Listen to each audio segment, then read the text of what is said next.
Hey guys, how you doing? This is Richard Sachs from Lost Arts Radio, and Doug's holding the show together as usual, and I'm really glad to see you and hope you're having a good week. It's the weekend where we are here, sitting in the U.S., but other parts of the world it's tomorrow, and hope wherever you are, you're doing well.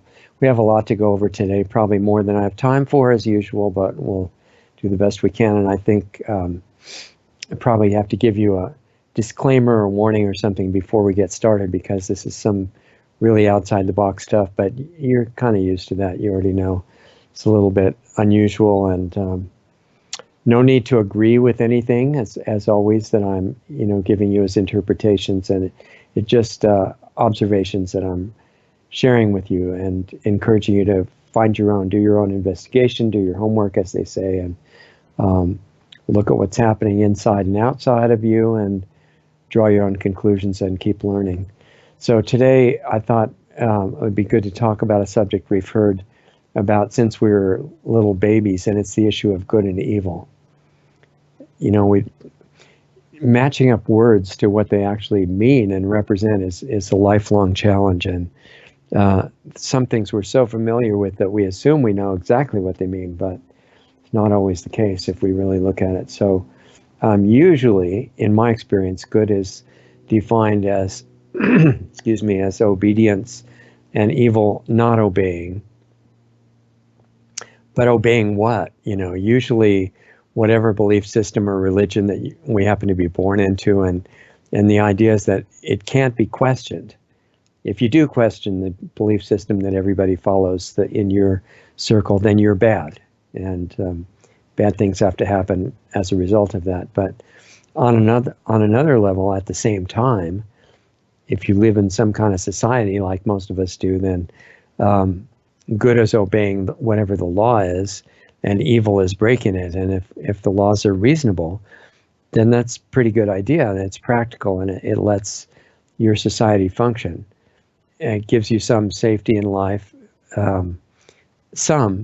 because not everybody does follow the laws, even if they are reasonable, and they may try to do damage to you. But if the law is not reasonable, such as a law that, there's a lot of examples, such as a law that forces you in some country doing some really horrible things. I know it's hard to imagine, but say that you were in a country where they forced you to have some medical treatment against your will. That would be not a reasonable law, right? But not only would it be not reasonable, it would be against the Nuremberg Code that was established after World War II, in which most countries became signatories to. And there's a principle of informed consent that goes with that it would be breaking too. And in the U.S., it would be against many parts of the Constitution, the Fourth Amendment and other things. But not everybody knows what informed consent is, and it means if somebody wants to do something to you, like a medical procedure, for example, according to the Geneva Convention, which most countries signed up for, they can't do it to you unless they get your consent, but it has to be informed consent, which means before you can give it, you have to really know fully what the treatment and the effects and the pros and cons of it are. That's basically never given. I mean, if you go and buy an over-the-counter drug in the US and most parts of the world, there will be a little thing inside it, a piece of paper that says, in print they hope is too small for you to read, that it may do all these bad things to you, but basically almost no one ever reads those things. It's about like reading the agreements on the computer programs that you get. Everybody just says, yeah, I read it and I agree to it. They have no idea what's in it. And that's the same thing with these so-called medicines that you buy that may kill you and stuff like that. Informed consent means, if the doctor's going to do something to you in the doctor's office, or a nurse is, or some kind of therapist or something, that they have to tell you all the possible things that are bad that could happen to you as a result of it, or else the consent that they get is not informed consent. So, the reason I brought that up is that being good is considered obeying the laws. And in all the Geneva Convention signatory countries, the law is that nothing can be done to your body or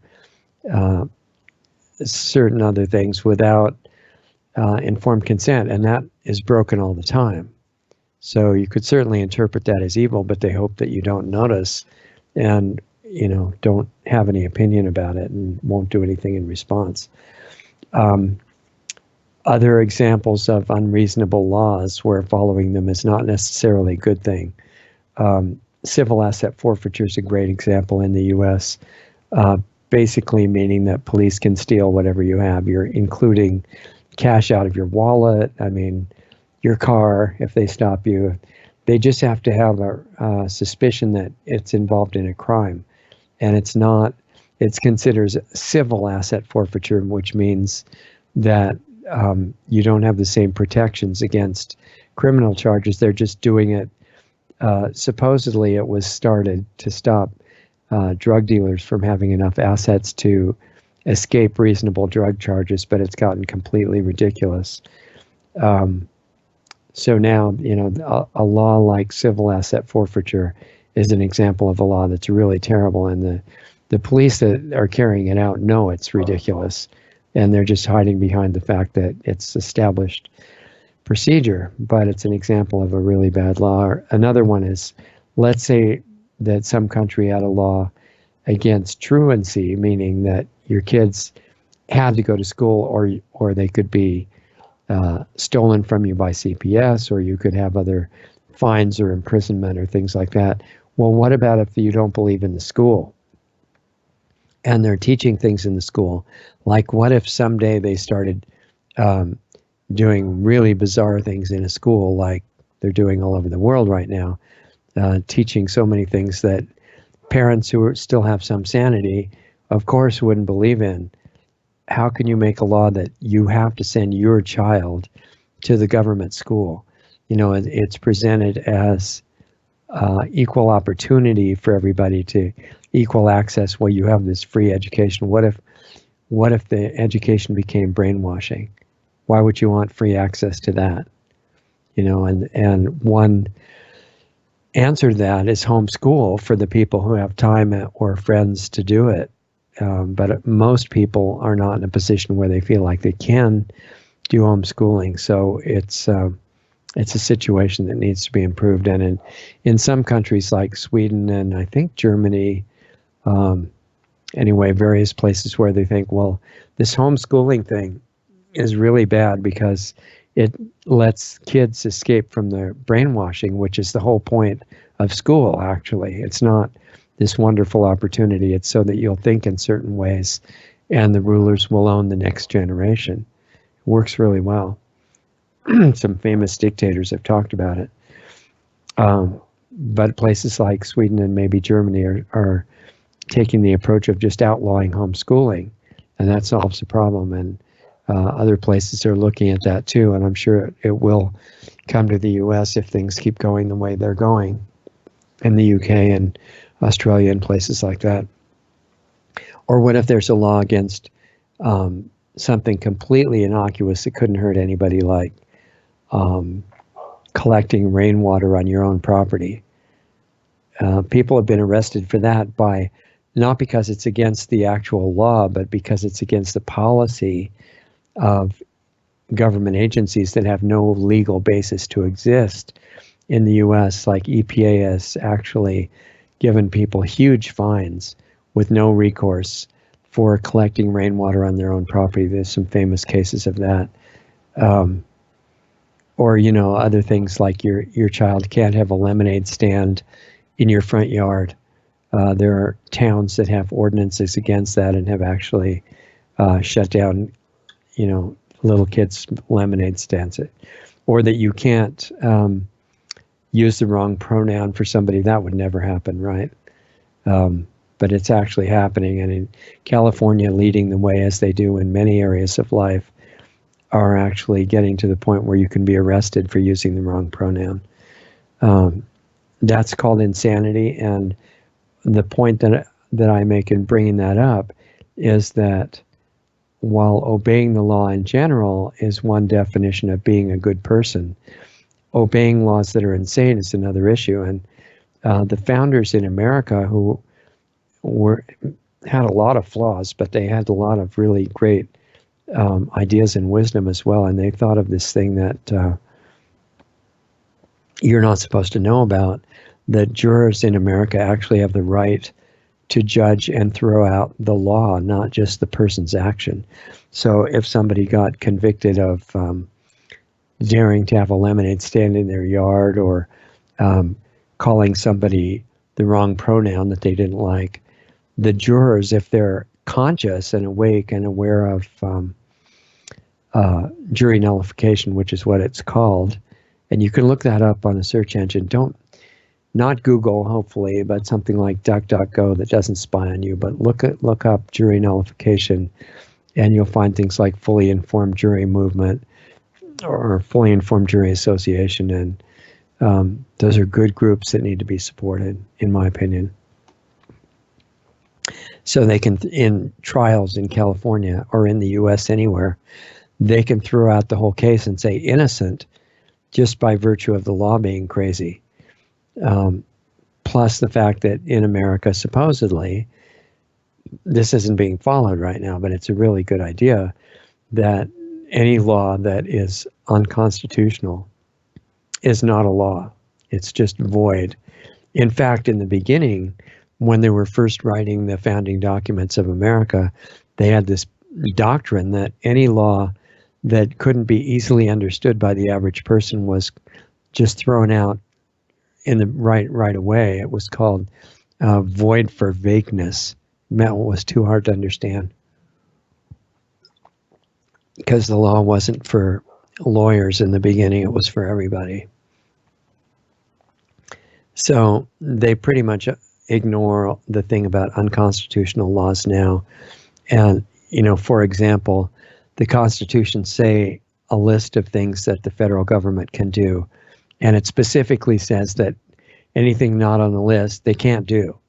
So, they totally ignore that and say, well, if we can't do it, we'll just set up an agency to do it.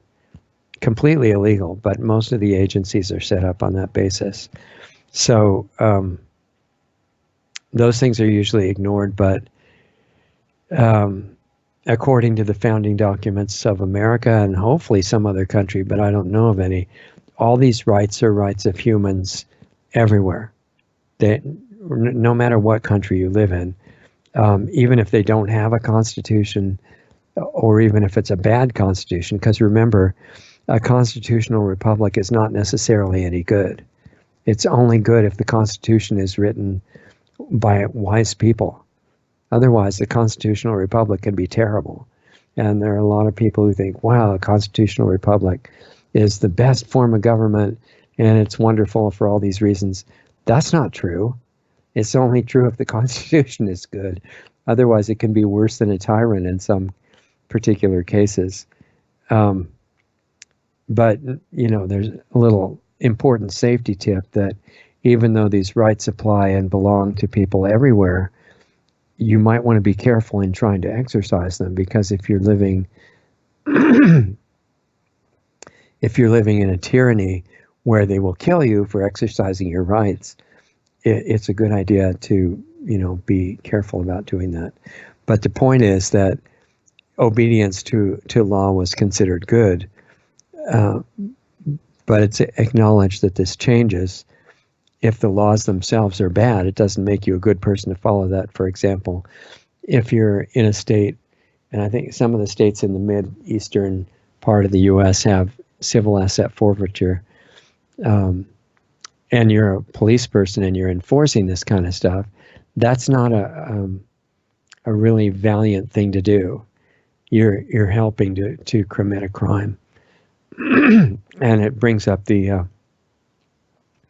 concept of organizations like Oath Keepers, because that's where they try to get civil servants like police and fire and other people like that, plus military people, to sign a declaration and an oath that they won't commit crimes, they won't follow unconstitutional orders.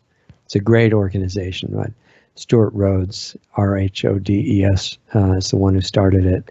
So he's a constitutional lawyer himself, and they're doing a lot of good work, and you might want to look that up if you're not familiar with it. Oathkeepers.org, I believe, is their website. So what about, when you're not looking at state instituted laws, what about religions? And historically, it's very much the same. They've operated a lot like governments throughout history, and actions they define as bad are punishable sometimes by loss of rights or loss of property or banishment, which has been called things like excommunication, which could be deadly in certain situations, or by death immediately, such as by getting a bunch of your fellow friendly townspeople together and they all get to throw rocks at you until you're dead. You can imagine that's not a very enjoyable procedure, and that's been prescribed by a lot of religions in history and carried out a lot. Stoning, sometimes like in the Middle East now, they'll use hanging a lot instead of stoning, but they still do use stoning. And burning was used. That was imposed by the people hunting for witches in the northeast part of the U.S. not that long ago, many of which were just midwives and herbalists, and they were killed because the people couldn't comprehend how anybody doing something such obvious black magic as being a midwife or collecting herbs, those people shouldn't be allowed to live at all. So they were either burned at the stake, or sometimes, to be exceptionally fair, they would tie them to some kind of a weight and throw them in the lake. And if they sank, I forget. They have to see if they sank or didn't sink. I think if they sank, they were innocent, and then they'd go to heaven. And if they didn't sink, they were a witch and would have to be burned, something like that. It was totally reasonable. And adultery is another thing that many religions define as so bad you have to be killed and have the rocks thrown at you and all that kind of stuff. But also, it's not just for things like that, physical transgressions. It can be for believing the wrong thing. And historically, a long time ago, it was called worshiping false gods, and you had to do the whole rock thing again and have the rocks thrown at you, or just be killed if it wasn't convenient to get enough people to throw the rocks. You could just be having your head cut off or something like that. But nowadays, there are major religions, one in particular that I can't mention or I'll get banned halfway through the show, and that is, you can maybe imagine what it is, and it's punishable by death in the scriptures of that religion if you don't convert to it right away.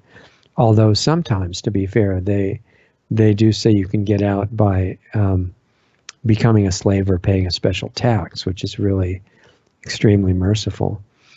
And I would say in general, the religious rulers figured out a long time ago that laws can be enforced and justified by saying that, well, it's not our fault. They came from God. God said this law had to be. So the religious thing that I was just mentioning, where if you don't convert to that religion, even if they're just swarming in and overwhelming your country from outside, if you don't convert, they have to kill you. It's what God wants. So that's where they figured out that, hey, this religious law thing is really handy, because you don't have to waste time with people voting on anything or stuff like that. You just have the rulers tell you if it came from God or not. And if they say, well, we have to admit this didn't really come from God, then they can't enforce it. But if it did come from God, or if God said that anything that a certain person, the head of the religion, says is law, then, there's no question. You have to die if you don't go along with it. The same thing with divine emperors and empresses in the past, Oriental civilizations that were built around that, or Egyptian and many places in the world that had a divine ruler. It didn't even have to be a specific religion. It was just, well, if the ruler's divine, obviously you can't question whatever they say. So with both religions and governments, it's a version of what they've cynically called the golden rule. I'm sure you've heard of it. It's whoever has the gold makes the rules, and gold can mean power for whatever reason, and they define good and evil. But the question really remains, with all those arbitrary definitions that were obviously made just so that they could do things to you and steal your money and property and the usual stuff that they do, is there an actual good or evil that's not based on disobedience or obedience to a belief system? Like, what if there were no books at all? And there have been times with no books. And how would you know what good or evil was if there's no religious ruler or government ruler or book to tell you? How would you know?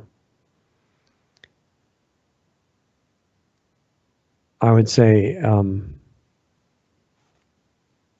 teaching in general, of not just teaching about that ultimate good or evil, but teaching of all kinds of subjects now, and especially in the country where I'm sitting in the US, it's degenerated into a system of memorizing things in school, very similar to a religion, but it's called a public school, and then responding to them as if they were known to be true once you memorize them. And this starts, in preschool, and it keeps going all through. Doctors, in fact, do this. It works up through doctor and PhD level.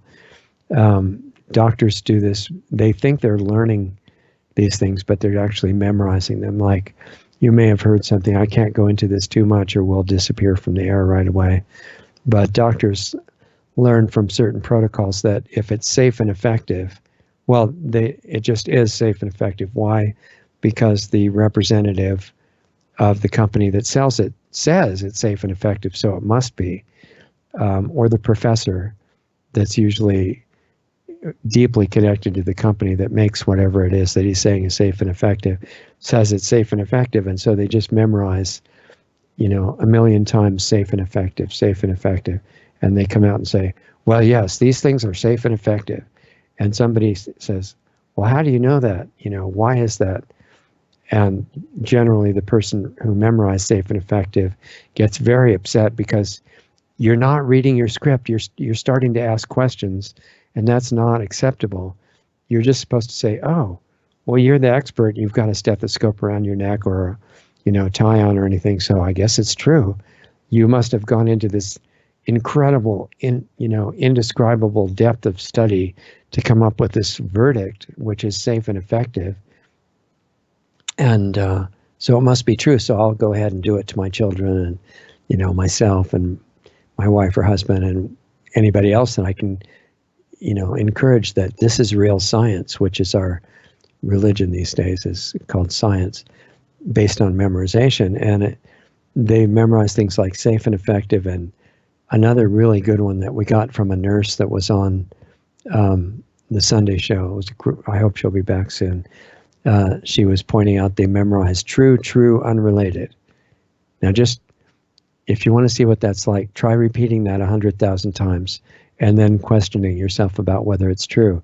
You're going to get mad because why would I have said it 100,000 times, which really takes a long time, if it's not true? So obviously it's true. And they say true, unrelated, which means if someone comes into your office that has had some terrible result from what you did to them, and they said, well, you did this to me, and then look what happened. And the doctor is supposed to say, well, that's true. This did happen to you, and that's true. We did this kind of treatment, but it's like true, unrelated. Okay, next. And they memorize that. Another example is see one, do one, teach one. That sounds really impressive, right? And it's like you see them do a procedure to somebody, and you say, oh, I've seen it now. And then you do it yourself because, you've already seen it, so you're good at it too. And then you do it to somebody, and then you teach it to somebody else. And it's just a very strange concept because it should be, a long course of practice and understanding even before you try to do it of why you would want to do it. But asking why, which was the basis of real science before it was superseded by what they call science now. And if you ask questions, you're definitely defined as evil, or at least bad, disobedient. So gradually, in America and many other parts of the world, with this memorization and obedience system in place, we start to assume that this is teaching and learning, whereas in reality, it has nothing to do with that at all. It's not even a very good religion. It's just automatic hypnotic belief system, and it has some really destructive results, as you may have noticed. But it's working, like we said, it's going from preschool to PhD and MD level. It's a religion. Censorship is tightening on those who question it right now, especially, as you probably know. Social media and regular media will not only not report other sides of the story, but they'll demonize them. They'll do what's called ad hominem attacks and say, oh, well, this person who questioned this treatment, well, yeah, it did kill all these people, but we're not going to talk about that. We're going to talk about how bad that person is for bringing it up. And even people who are hired as official teachers may be forbidden from actually learning and teaching about certain subjects in certain ways, or they'll get fired, or they'll make up some other terrible thing that they did and get rid of them. It's becoming a very challenging environment to function in if you're interested in finding out what's true. Now, there are some exceptions to this that have escaped the censorship and some of the control so far, and those include people teaching skills that they've experienced, and learned themselves in a legitimate way. Like, suppose they're really good at weaving, or auto mechanics, or cooking, or flying jet aircraft, or martial arts, or yoga, or bodybuilding, speaking foreign languages, and doing math, whatever it is. Though, if they can take from experience that they've had of how they've learned something and transmit it to someone else effectively, because the experts in doing things are not always good teachers. But if they're both, then that's real teaching, and it deserves a lot of respect. And the people in those skills are still, for the most part, like in auto mechanics, I remember some great courses that I had in junior college in auto mechanics. We've replaced the brakes on a car, we rebuilt an engine, and that's real teaching. It does what it's supposed to do. But what about life teachers, history teachers, teachers who can teach something about what good and evil really are, and how to tell the difference? Because I'm not forgetting about leaving that question hanging. Let's say you had never read a book, and there weren't any books in the world, and there were no belief systems. How in the world would you ever know what good and evil was? And that's where I am coming around back to this thing that who could teach you if there were no books and no belief systems? Do teachers like that exist? And what I found is, and I'm not saying that all beliefs are wrong, I'm just saying that beliefs that can't be questioned are subject to degenerating without you really knowing it, or maybe being founded on things that we didn't understand. So what I found is that those teachers that are capable of that, teaching real things that work and are based on something true, and that's practical for your life, they've always existed. They exist now, they always have. And they explained, or they explored for themselves, and they learned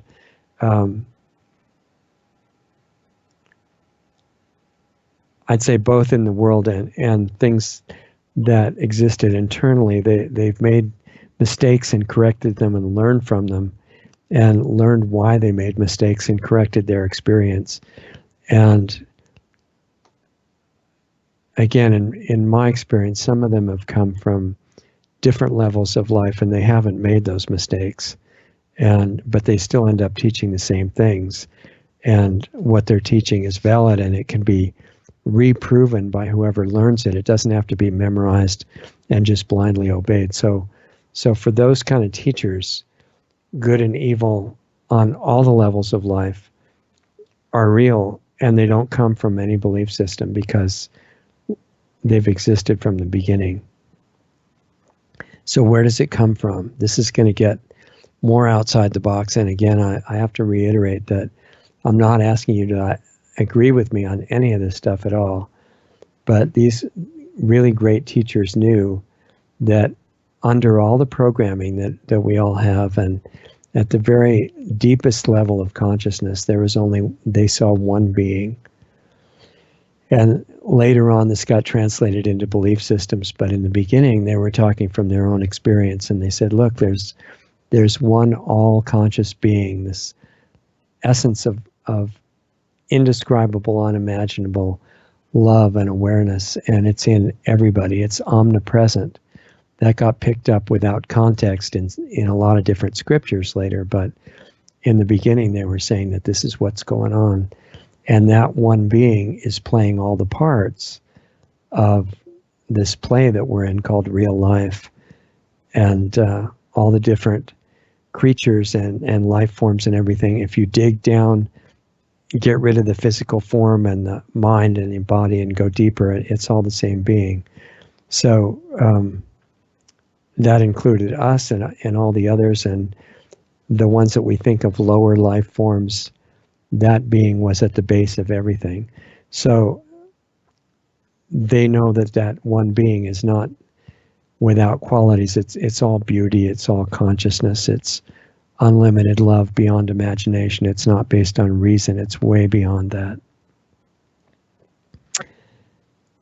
Sometimes it takes form without losing consciousness, but all the less conscious forms eventually end up making their own wake up fully in the end, and remembering who they really are, which is that same one being.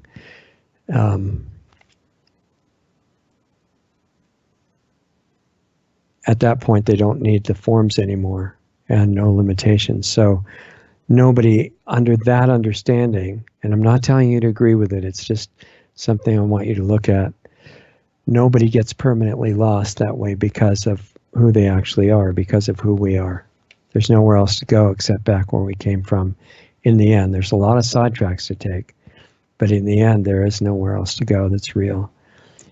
But while those beings are asleep, and on this level, they can do a lot of harm and cause a lot of suffering, which we see all around us right now. And that's where a real definition of good and evil comes in. But it's not really complex. You don't have to have extremely complex, difficult reasoning that's hard to understand. Since the same real self is in every form, every person, and in us, we can do things that either help and serve that self in other people and in us, or we can harm and damage it. We have that choice every second, not just in actions, but in thoughts. And because the same self is in the other person, then what that means, and that's the reason that what we do to other people or any other life form we do to ourselves, we literally do it to ourselves. And a really interesting account of that is in the Essene Gospel of Peace, Volume 1, that you don't even have to buy if you want to read it. You can just look at it at lostartsradio.com. We have audiobook form and PDF form. They're pretty interesting stuff. And it's explained why, other than self-defense, which is a natural right of any creature, even humans, other than that, killing other beings is something we do literally to ourselves. And the intent is what locks in the effect and kicks into action what's called karma, or sowing what you reap, or reaping what you sow, things like that. So harm through real self-defense without malice has no negative effect. But the other things, done with malice or even without consciousness, blind belief or anything like that, starts affecting the person who does it right away.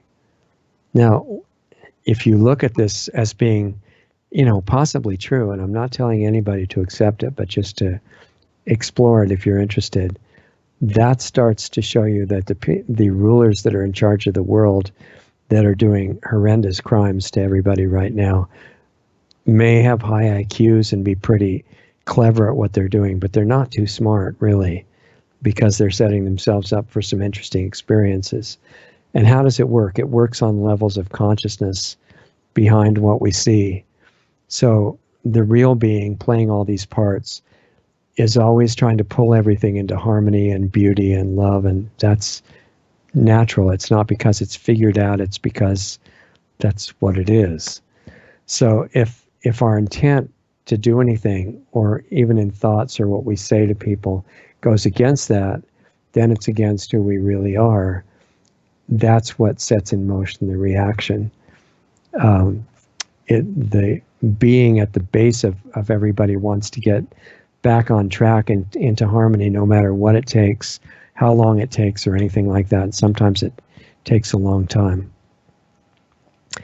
And on a quantum physics level, or beyond that even, since our consciousness is actually projecting what we call the real world, it then projects circumstances and experiences that are going to show us our mistake. You know, that's not escaped by any normal means anyway. So even though we can resist getting the message for a long time, a really long time, maybe a lot longer than our lifetime, eventually it gets through because it's not going to stop. The real self is permanent. So the more severe the action against others and ourselves, the more severe the lessons that we set up. And it's an unpleasant future. It's not intelligent for the rulers to do anything to intentionally hurt anybody, because they're not above this law, you know, at their present level. So eventually everybody figures it out and gets it, but it can take a long time. And deciding to realize the message,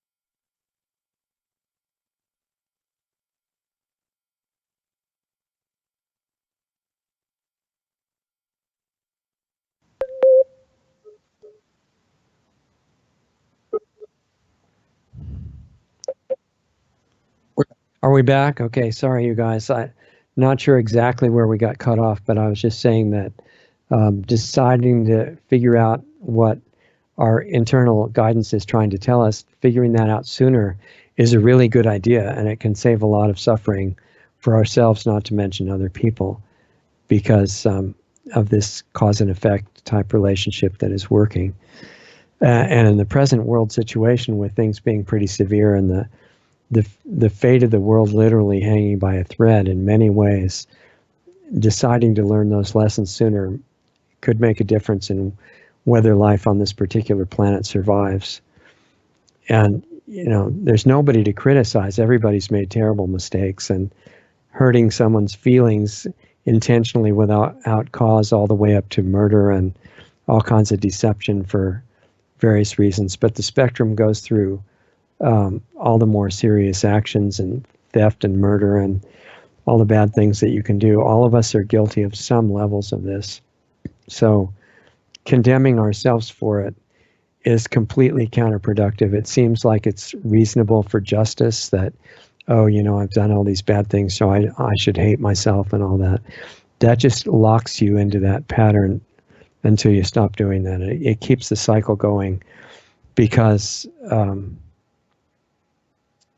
of who we are under all the programming. And the one who's done the really bad actions, our real self doesn't even fall into that. It's the programmed fake self. So if we hate ourselves because of our connection to other people, then we're going to hate them. And if we hate them, we always hate ourselves. And anybody who's really hating other people or whole groups or races or classes or genders or anything, they always have that feeling for themselves. I've found it to be no exceptions to that rule, because of our connection to each other and the same real self being underneath. So if we are kind to ourselves and love ourselves and just say, well, yeah, you may have done all these bad things, but how about not doing them anymore?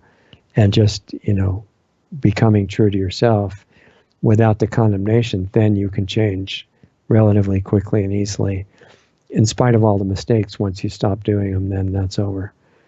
And then once you do that with yourself and you don't, condemn yourself for all that stuff, then you can have that same understanding for other people. And when you get to that point, it reminds them subconsciously who they are. And it's a lot more effective than going out and trying to change anybody by force, which you may have noticed doesn't really work very well. It's much more powerful. And it's a high once you get into doing that that's much better than what any drug addict has. Has only good effects. No way to overdose on that. So you can just go on enjoying it as much as you want. But if you want it, then you have to do the work, starting out with willingness to look at yourself. I'm not forgetting the good and evil question, where all this is building up to that. So the most challenging thing is willingness to look at yourself. We're much easier to go on constantly criticizing other people. But you remember a saying that was really pretty powerful and true, that he who has no sin among you cast the first stone, right? You may have heard of that. And it's not just our actions, but your thoughts and your words, what you say to people, all those things count. All of them have effects on people. All of them have reactions. So if you want to change things on the outside, you have to look at the cause of those things that are happening uncomfortable in life. And it always comes back to what's going on inside ourselves. But the thoughts and the emotions that are leading to all that stuff, they're not us. They're not us. They're all from programs of mind. And they can all be changed. They're not permanent. They're not even real, but they certainly feel like it. So that kind of inner honesty and transformation is essential, and it really is essential for making the best contribution we can to the future of the world. And at the same time, as that awareness gets bigger, we can't do the same harmful things in our life anymore because it doesn't feel good. Even a person that's been used to doing some horrible crime, even the highest levels of the really dark rulers who are operating on the planet right now, once they start seeing and having some kind of a nagging feeling of who they really are, they can't do those things anymore. I don't know of any examples of people from the really top levels, but we have some who got to the higher levels of banking industry where they were asked to attend satanic ceremonies and do really bad things to children, including torturing and killing them and that sort of thing. And their conscience woke up at a certain point and they couldn't do it. And they went on to changing what they did. And one of them we still hope to have on Lost Arts Radio in the near future. We'll see.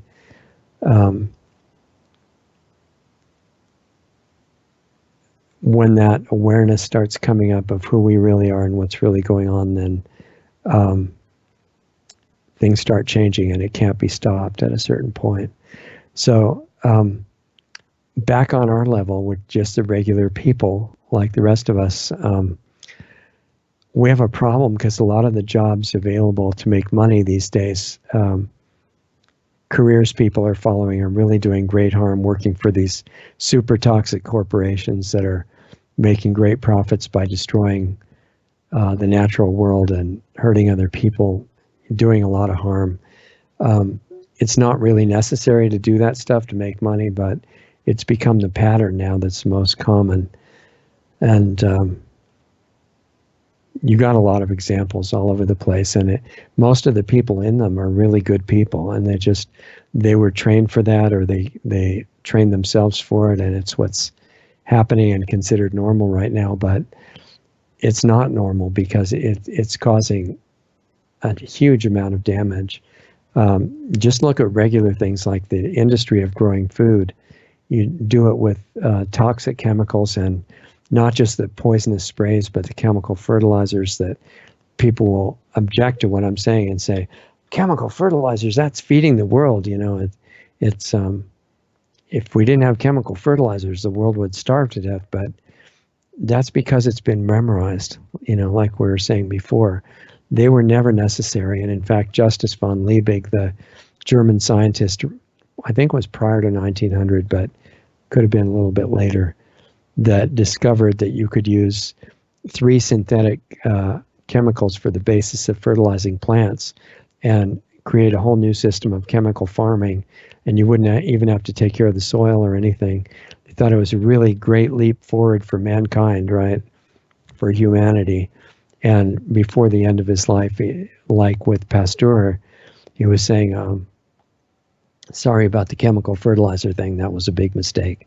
And it actually is a disaster, and nobody listened because there was a big industry that he supported at that time, and they had taken off and they weren't coming back after World War II especially.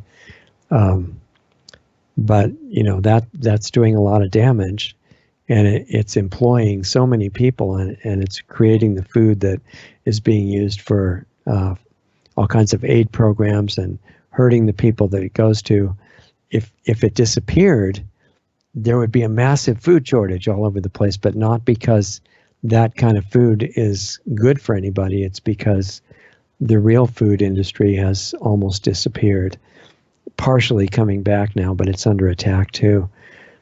And the other thing about the chemical fertilizers, the reason that that's not a good idea is that it weakens the plant by destroying the microlife in the soil, and then the natural system in nature that comes and destroys weak plants and malnourished plants sends in insects and disease to wipe out those plants.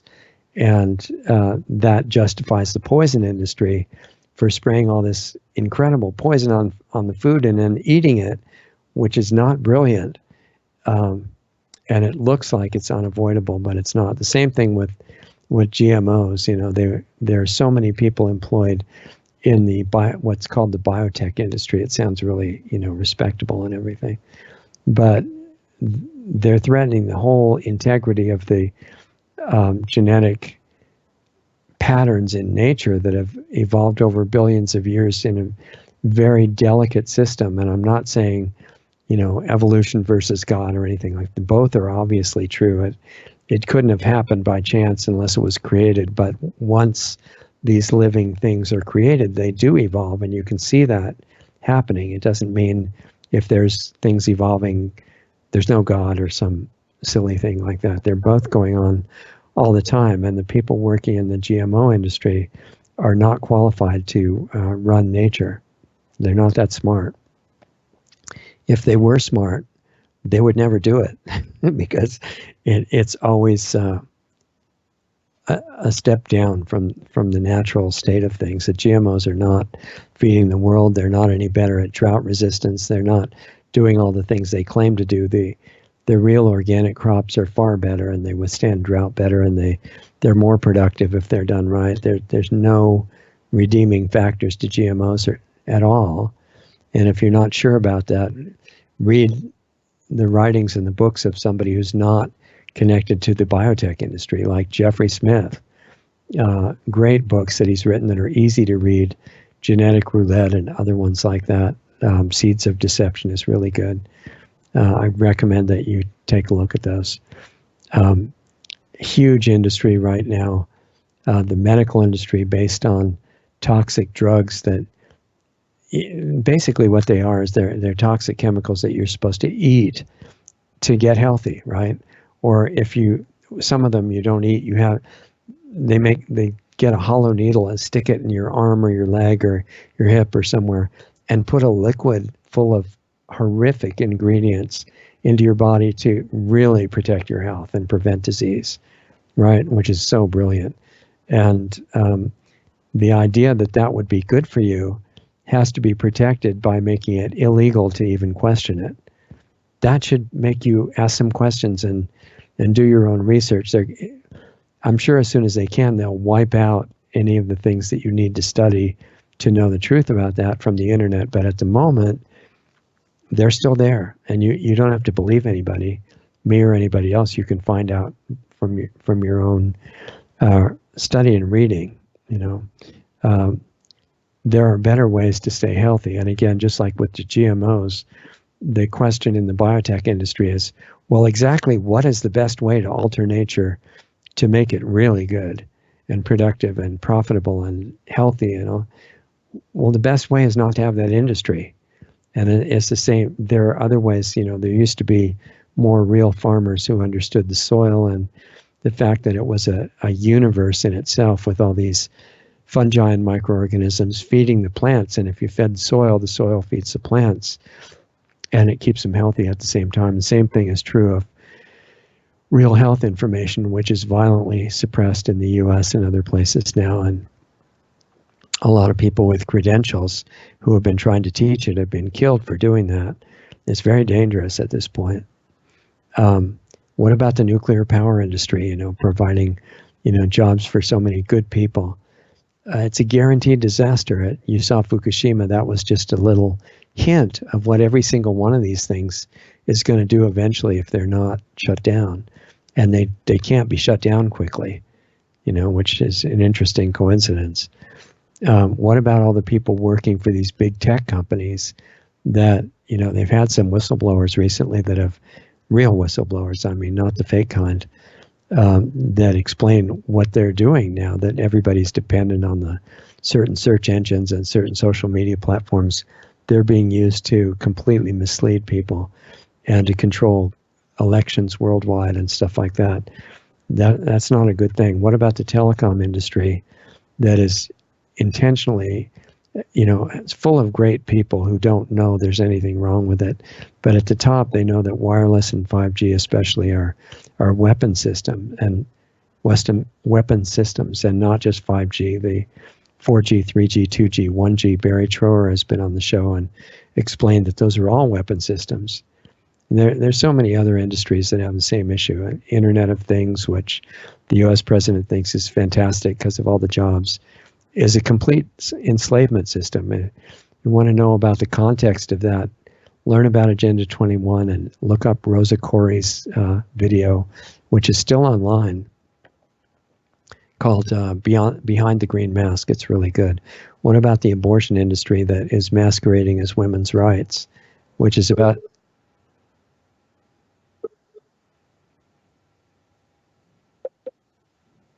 Okay, sorry, I think we're off for a second there. Women's rights is not the abortion industry. That's really... nobody sane would ever believe that, but we're getting farther from sanity.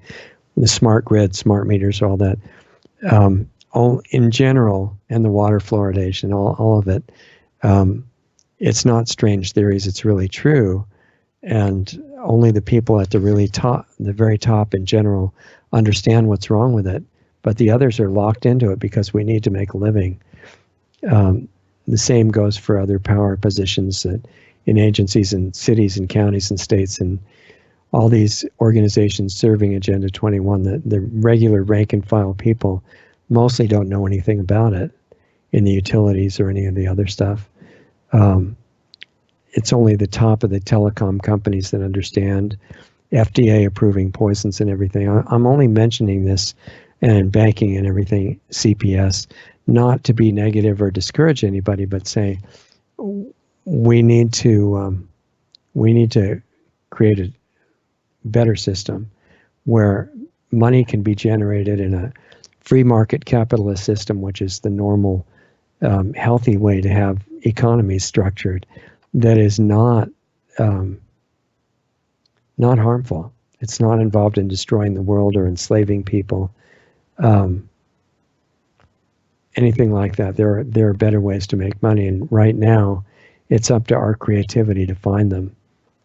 Honest ways to make as much money as you want that actually help everybody. There's nothing wrong with money at all. That's a misconception. But what about the people who do know that all those things are intentionally evil?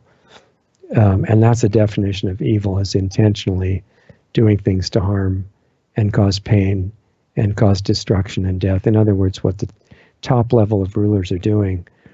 But if you look at them, they're humans lost in an addiction to evil, and they think they're above the cause and effect law They're not doing it for money.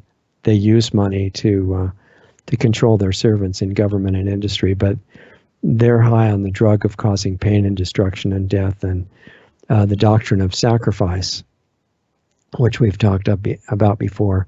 It's in a lot of religious scriptures, and the basic idea is that if you kill anything innocent and you do it the way that God wants, God's going to be so happy that you get all these spiritual benefits, and they totally believe in that.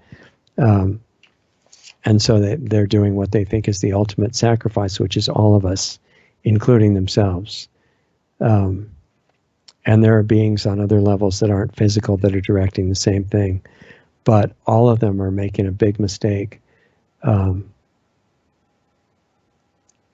Basically, they're literally killing themselves when they think they're killing everybody else. And it's really hard to admit and see it, but when they do, it's better to be brave and wake up right away than keep it going and create a really unpleasant future for themselves. So I would say we need to create a new system, free market system, capitalist system, but in line with ethics, with the caveat that you can't do anything to make money or otherwise that is just going to be destructive, all based on consciousness.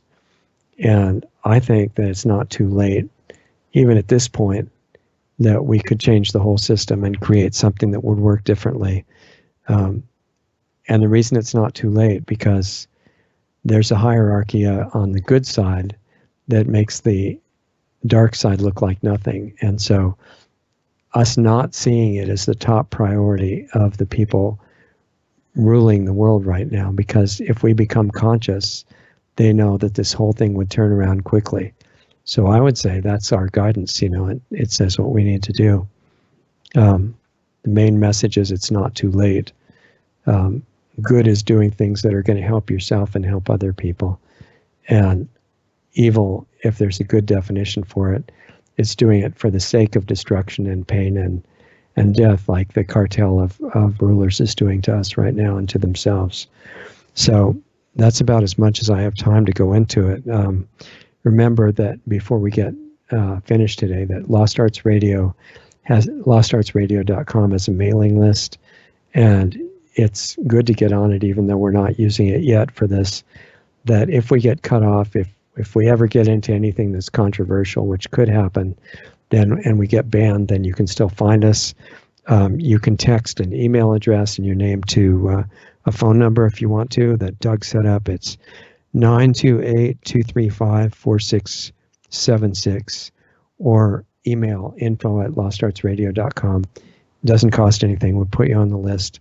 And then if we end up embedding videos or things like that, then you won't be left out of the loop.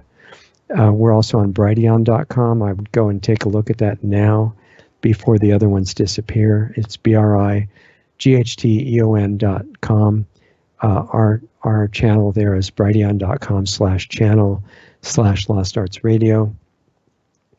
We've got a site on Subscribestar, which is subscribestar.com/LostArtsRadio if you want to help us stay on the air. And we're not pushing products, obviously. And if I do say something good about a product system up to now, it's because it's something I have some experience with, or with the people that make it, and it looks good. I'm not getting money for that. And if I am, I'll tell you.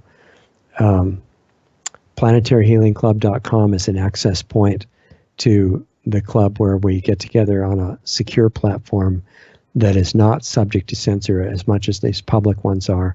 And we talk about how to implement this kind of thing in real life practically, and how to, use old information that's adapted to now about getting your health and energy back, getting your quality of life back, transforming your body. That stuff's possible, and it's normal. What they tell you is normal aging, and that you have to break down and fall apart when you get a certain age, and blame it on genetics or blame it on some germ that you were unlucky enough to run into. There's something way beyond that. And in that platform, it's safe enough for us to talk about that interactive live every week, Saturdays, right after this show, about 30 minutes after we finish here, which we're doing now. And access to that is at PlanetaryHealingClub.com. If you see it and you're not sure whether it's worth it, then email me any questions, richard@lostartsradio.com, and I'll answer the best I can. Tomorrow's Sunday show is with Rex Bear, who is the host on The Leak Project, really interesting show that I was a guest on. I think you'd like it, and we're going to investigate who he actually is, what his background is, what he's doing on his show, and things like that. It'd be pretty interesting. Let me see if there's anything else that I needed to touch on before we're done. The exact title of the show that I was on with Rex, if you want to look at it, it has an interesting title. I can barely read my own writing here. It says Decoded, the Archon Control Matrix and Origins of Thoth. He's a very interesting character himself.